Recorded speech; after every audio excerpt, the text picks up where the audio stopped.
Podemos decir que un teorema es una obra maestra y que una escultura tiene las proporciones perfectas. Pero ¿es posible ir tan lejos como para afirmar que ciencia y plástica se complementan? Tanto como para decir que sin sus cualidades de artista, Galileo no habría podido medir con asombrosa exactitud las montañas lunares, y que la pintura puede torcer las leyes de la reflexión y acomodarlas a su gusto. Todo depende de la perspectiva con la que abordemos el tema, geométrica y artísticamente hablando.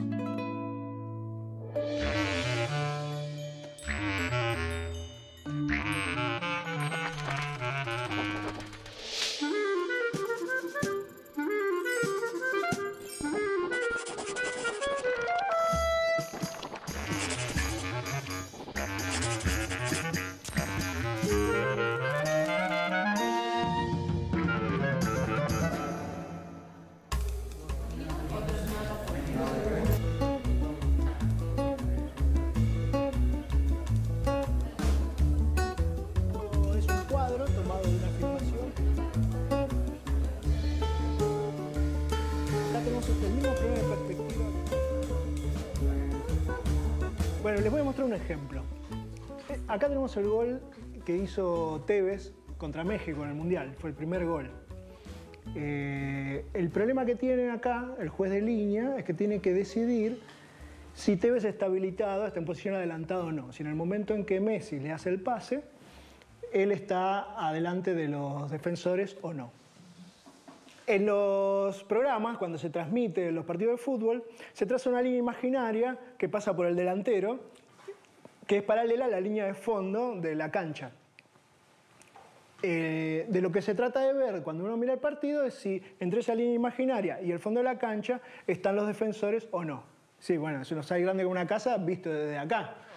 En la velocidad, cuando viene el toque de Messi, Tevez, ¿en qué posición estaba? El punto de vista que tiene el juez de línea es diferente. Si el juez de línea estuviera parado a la altura de Tevez, podría ver quién está adelante y quién está atrás. Pero como eso no es así, el juez de línea está bastante más atrás, la perspectiva nos dificulta apreciar eso. Fíjense, este es un cuadro de Piero della Francesca, se llama La flagelación de Cristo. Fíjense, este cuadro está pintado desde una perspectiva, que es la perspectiva del pintor, que es la misma que estamos viendo nosotros. Y imagínense que acá hay un campo de fútbol, donde los arcos están a la derecha y a la izquierda. Nosotros somos el juez de línea y tenemos que decidir si el personaje que está de turbante, como atacante, está habilitado por el pelado que actuaría como defensor. Tenemos que decidir si está adelante o atrás. Al igual que en las transmisiones, nosotros tenemos una línea de referencia, que en este caso son las baldosas que están en el piso. Pero si no las tuviéramos, sería bastante difícil saber quién está habilitado y quién no. ¿Se ve entonces que hay una relación entre el fútbol y la pintura? A veces, para ver la relación fútbol y arte, hay que parar la pelota. Y también para responder una pregunta clave. ¿Qué tienen en común la pintura y un gol de Tevez? O más aún, ¿qué tiene que ver la pintura y la ciencia con el fútbol? La respuesta nos la va a dar la perspectiva. Un elemento que surge de la ciencia, del estudio de la geometría, pero que tiene una importancia enorme en la pintura. En la perspectiva confluyen dos mundos que parecen ser distintos, el arte y la ciencia. El hombre, un ser visual por excelencia, los une en un intento por buscar respuestas desde el lado de la ciencia y por representar el mundo desde el lado del arte. Pregunta sencilla: ¿por qué los objetos más distantes se ven más chiquititos? Este efecto lo podemos entender usando el hecho de que la luz se propaga en línea recta y cada punto de un objeto iluminado emite luz en todas las direcciones, como si fuese un puercoespín de rayos. De ahí surge la lógica de la perspectiva.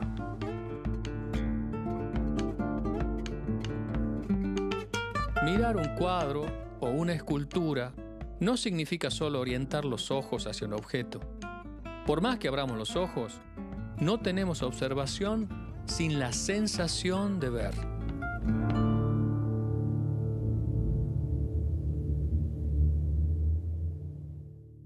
La sensación de ver se produce porque el rayo de luz llega al ojo. Si estoy viendo un paisaje o estoy viendo un objeto en una habitación, lo veo porque los rayos de luz que están emitidos por o reflejados en los objetos de la habitación llegan a mi ojo. La situación es distinta cuando tengo, por ejemplo, un rayo láser. Un rayo láser es un haz de luz que se propaga como una línea en una sola dirección. Entonces, para verlo, la única forma sería mirarlo directamente al haz de luz donde se emite. Y eso es un poco riesgoso porque suele ser muy intenso. Otra forma de verlo es tirarle algo como polvo o, en este caso, nitrógeno líquido. Lo que pasa acá es que lo puedo ver porque lo que estoy viendo es la luz que se está reflejando en las moléculas del nitrógeno líquido. Si giro la cabeza lo sigo viendo. Esto lo habrán visto en las películas cuando se ve el haz de luz, cuando alguien pasa por las cajas de seguridad. En realidad el haz de luz se está viendo porque le están tirando polvo o algo para que la luz se refleje. En el experimento que hicimos, en el que yo aparezco detrás de los árboles, se me ve cada vez más chico a medida que me voy alejando porque cada rayo de luz que estoy emitiendo en todas direcciones y que llega al ojo del que lo está viendo, ocupa un cierto ángulo del campo visual y cada vez que me voy alejando, ese ángulo se va haciendo más chico. Y si me alejo cada vez más, el ángulo se hace más chico y ocupa una fracción más chica del campo visual.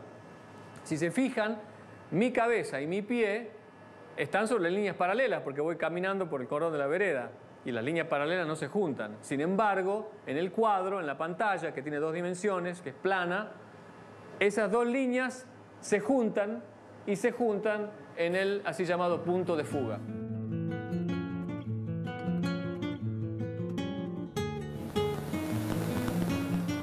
El uso que el arte hizo de efectos geométricos como la perspectiva fue perfeccionado en el siglo XV por el arquitecto italiano Filippo Brunelleschi. Y por cierto, no fue por casualidad que Brunelleschi descubrió las virtudes de ese juego racional de ángulos y paralelismos que es la perspectiva. Gracias a su interés en la matemática, fue capaz de idear una manera muy precisa de proyectar los volúmenes sobre el plano y crear la ilusión tridimensional en el cuadro.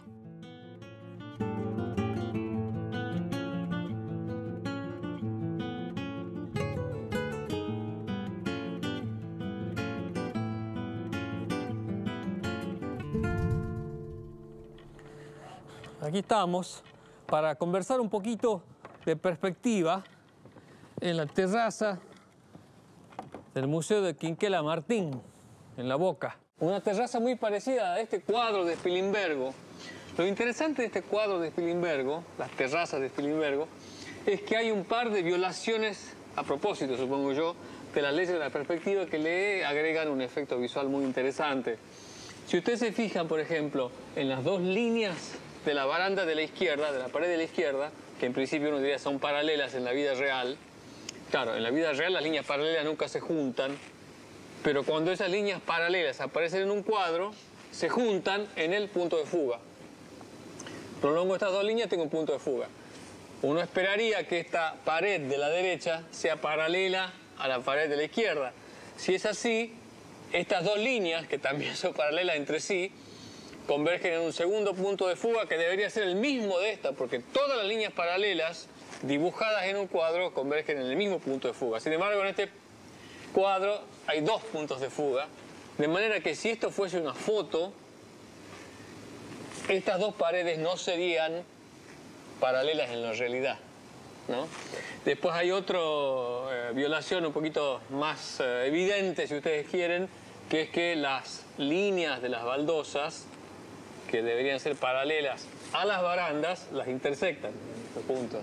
O sea que estas líneas no podrían ser paralelas, obviamente, a las de la baranda, paredes laterales.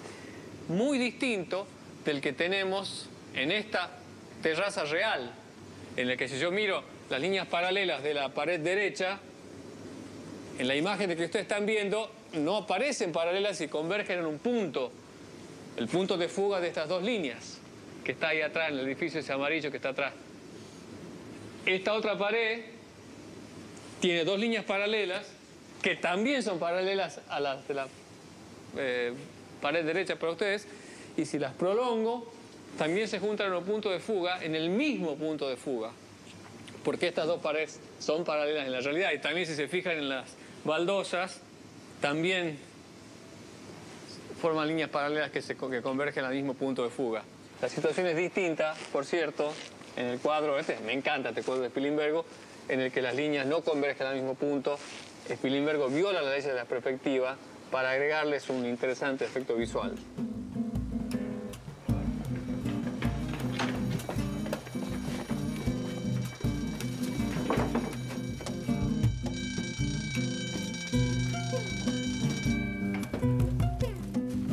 Pasaron 5 siglos, pero el préstamo que la ciencia le hace a Brunelleschi para obtener su método de perspectiva para la pintura es devuelto a la ciencia con creces.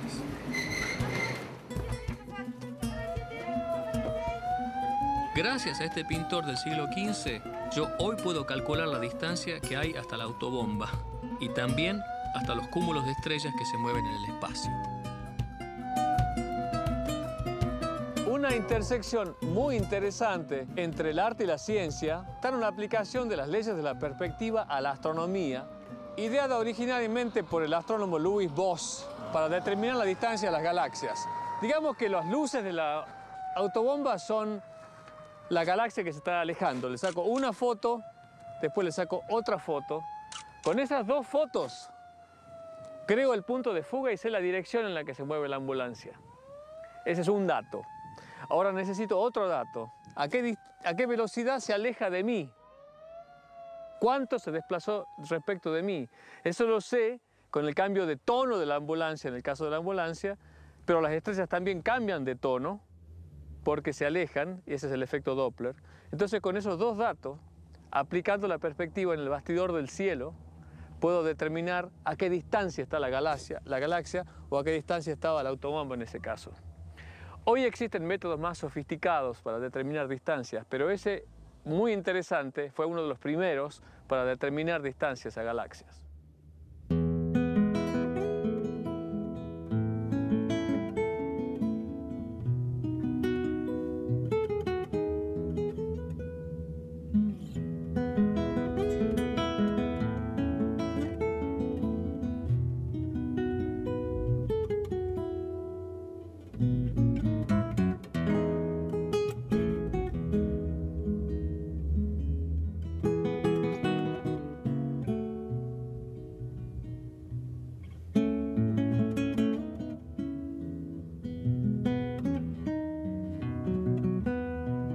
Al mismo tiempo que Brunelleschi estudiaba las leyes de la perspectiva, la ciencia se empezó a interesar cada vez más por las armonías del mundo. De esa época, más o menos, es el famosísimo dibujo El hombre de Vitruvio de Leonardo, que establece una especie de canon de las proporciones humanas. Otro libro muy famoso que también ilustró Leonardo es de un tal Luca Paglioli. Este Paglioli era un contador y compilación de información matemática que postula una especie de relación matemática de aquello que nos resulta bello y agradable y le da un título provocativo, la divina proporción. Ahora, ¿de qué se trata la divina proporción? La divina proporción, que luego se llamaría la razón áurea, es una relación matemática muy particular. Se construye más o menos de esta forma. Supongo que tengo un cuadrado, del punto medio del cuadrado, de la base del cuadrado, trazo una diagonal, de esa diagonal hago un círculo, y de ese vértice del círculo me queda un rectángulo. Ese rectángulo tiene una proporción que se corresponde con la razón áurea y supuestamente tiene que ver con las proporciones de un montón de cosas que nos resultan agradables o bellas. Paglioli le atribuía virtudes místicas a la razón áurea y con el tiempo fue creciendo una especie de mitología de que esa proporción era la más agradable y que aparecía en el Partenón, en las pirámides de Keops, en los fragmentos de las sonatas de Mozart.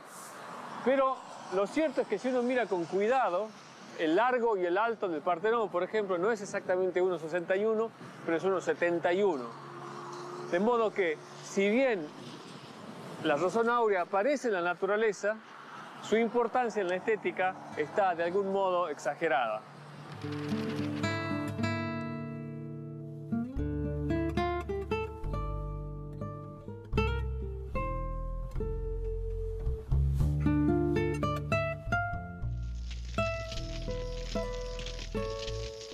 Un encuentro llamativo entre el arte y la ciencia se da a principios del siglo XVII y tiene como protagonista a uno de los grandes artistas de la ciencia, Galileo Galilei, que mira la luna en noviembre de 1609, la ve con un disco 20 veces más grande del que vemos a simple vista, y advierte que el borde entre la parte iluminada y la parte oscura no es una línea bien definida, sino que es rugosa, y hay partes claras en la parte oscura y partes oscuras en la parte iluminada.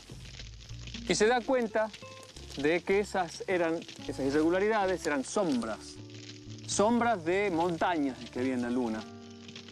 Ahora, lo interesante es que él no había sido el primero en ver la luna a través de un telescopio, sino que unos meses antes Thomas Harriot en Inglaterra la había visto, había dibujado la imagen que vio por el telescopio de esa rugosidad en que separaba la parte iluminada de la oscura, pero no la había interpretado como irregularidades en el terreno de la luna. Galileo, en cambio, sabía pintura, sabía perspectiva, sabía el entrejuego entre luces y oscuridades del claro-oscuro.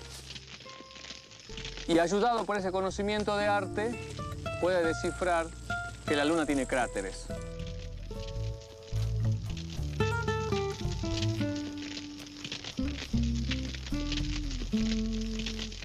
No solo eso, sino que al ver el movimiento de la sombra esa, no se sabía que era una sombra, es capaz de estimar la altura de los cráteres y se da con que eran más o menos de la altura de los Alpes, correctamente, la estima y le da correcto. Ahora, ¿por qué es tan importante que la luna tiene cráteres?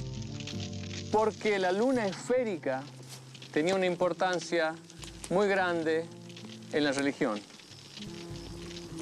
Las imágenes de pinturas de esos tiempos eran de una virgen, la Inmaculada Concepción, parada en una luna perfectamente esférica. Galileo, en cambio, ve una luna con rugosidades y pinta unas 7 imágenes en sepia que son maravillosas, quizás no sean obras de arte, quizás sí, en las que se ve los cráteres pintados en una acuarela muy delicada y muy linda. Y el corolario de esta historia es que Cigoli, uno de los pintores importantes de Roma en esa época, usa la luna de Galileo, la luna con cráteres, cuando pinta por encargo la Inmaculada Concepción. Lo único que no se llama la Inmaculada Concepción, sino la Asunción de la Virgen, pero es un elemento muy lindo de la interacción entre el arte y la ciencia.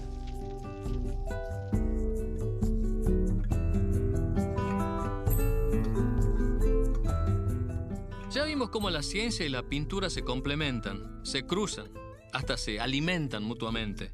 Pero a veces, para conseguir efectos poéticos o ilusiones provocativas, los artistas transgreden las leyes de la física. El fenómeno de la reflexión en un espejo aparece en el cuadro Un bar en el Folies Bergère de Edouard Manet, que el tipo pintó en 1882.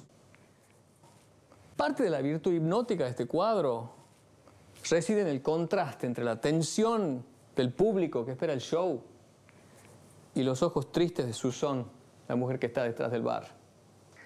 Pero hay algo que está mal, entre comillas, en el cuadro, ya que su encanto deriva en parte de una sutil distorsión de la realidad que Manet, violando la ley de reflexión de los rayos de luz, incorpora al cuadro. El bar está reflejado en el espejo que está detrás de Suzanne. Desde el punto de vista de las leyes de la reflexión, de la óptica propiamente dicha, Manet comete 3 errores entre comillas, ¿no?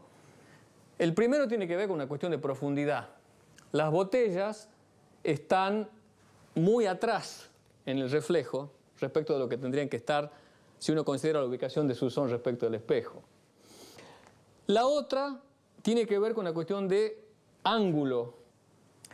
La imagen de Suzanne debería estar detrás de ella, de modo que ella tendría que estar cubriendo toda su imagen. Y yo, que en este caso estoy con bigotes y galera, la estoy viendo a ella, de modo que mi reflejo debería estar detrás de ella. Sin embargo, aparece como su imagen a la derecha.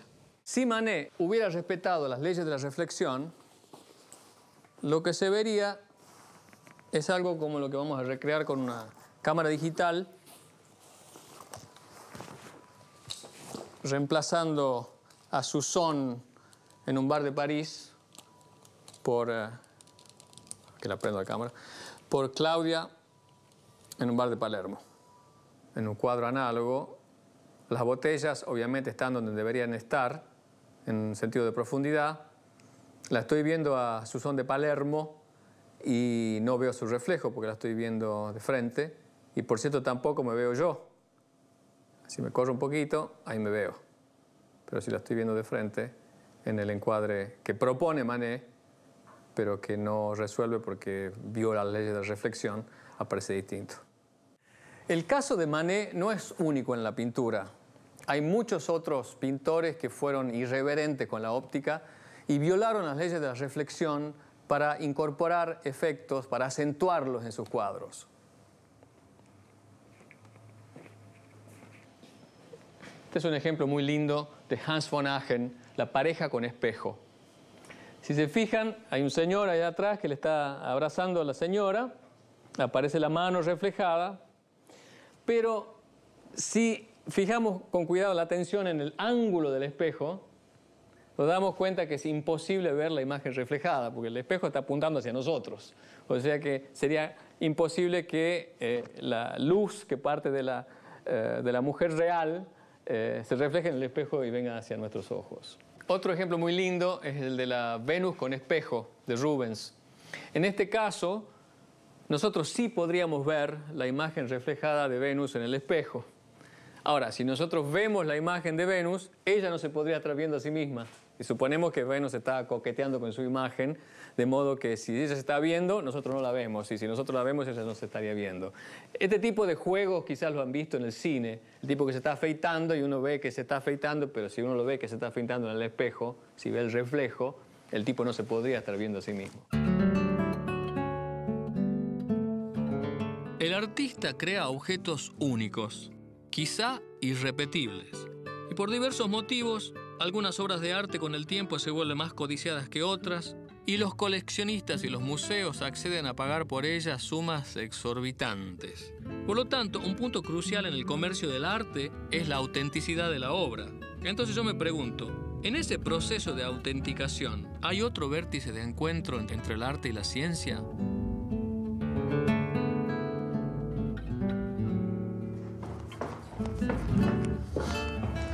Disculpe. Sí, Buen decime. día. Tengo este fragmento de telar. Sí. Era de mi abuela. Y ella me quería convencer que esto era viejísimo, que era de los mapuches. No sé, Sí.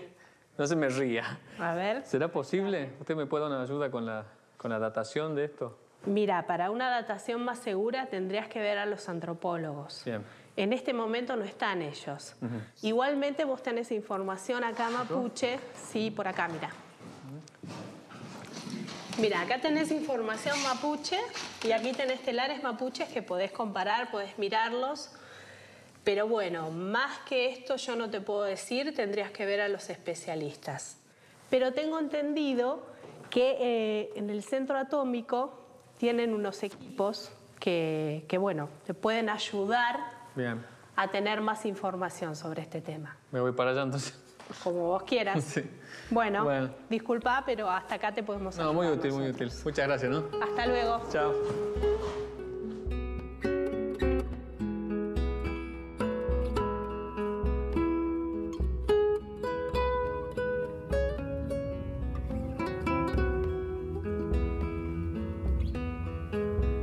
Sergio, ¿qué tal?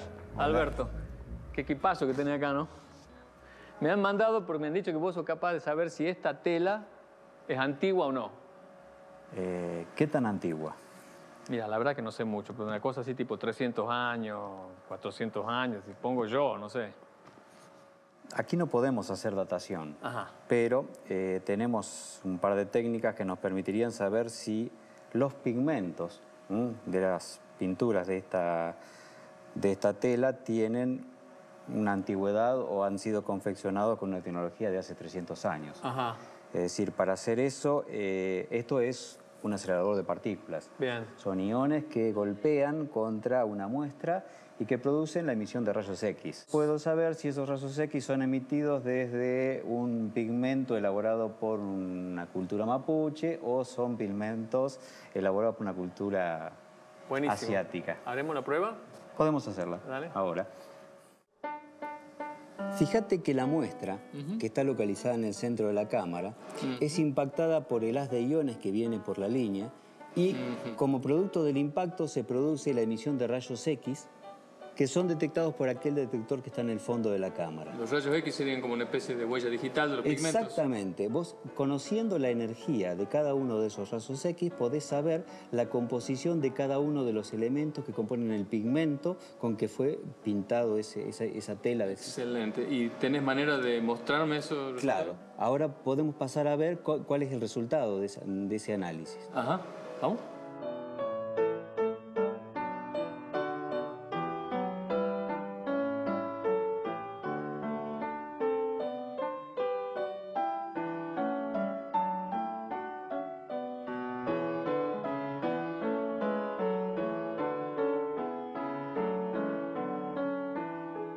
Bueno, aquí en este gráfico se puede ver bastante bien la diferencia entre la línea roja que corresponde a la sucesión, a la cantidad de elementos que tienen los pigmentos que tenían aquellos colores utilizados por los mapuches desde muy antiguo.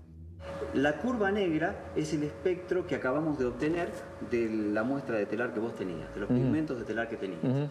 Vos ves que esencialmente son los mismos picos, salvo en una región donde hay una diferencia, pero dado que son casi todos los mismos elementos ¿Y las proporciones? Y las proporciones que componen la muestra, podemos llegar a decir que esta partecita de diferencia probablemente sea debida a las contribuciones de elementos que hemos ido volcando en ese telar por paso de mano en mano. Está bien. O sea que es compatible.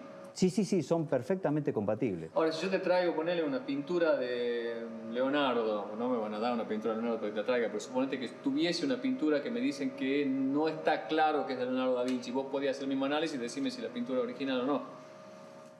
Bueno, no te quiero mentir. Tendría que decirte que sí, siempre y cuando yo tenga una muestra patrón de pigmentos de esa época para poder comparar. Los originales que usó Leonardo.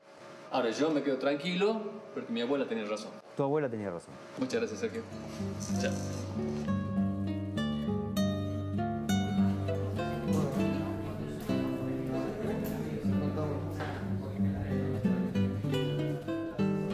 El problema que tiene el juez de línea es que durante todo el partido tiene que estar corriendo de un lado para el otro para tener el punto de vista apropiado. Tiene que mantenerse sobre la línea imaginaria paralela al último defensor. Y de esa manera puede evaluar si en el momento en que le hacen el pase a Tevez, él se encuentra adelante o atrás de esa línea imaginaria. Pero durante el partido, el juez no estaba exactamente en esa posición. Tenía una perspectiva de la situación y sabemos por la ley de la perspectiva que las líneas paralelas se ven inclinadas.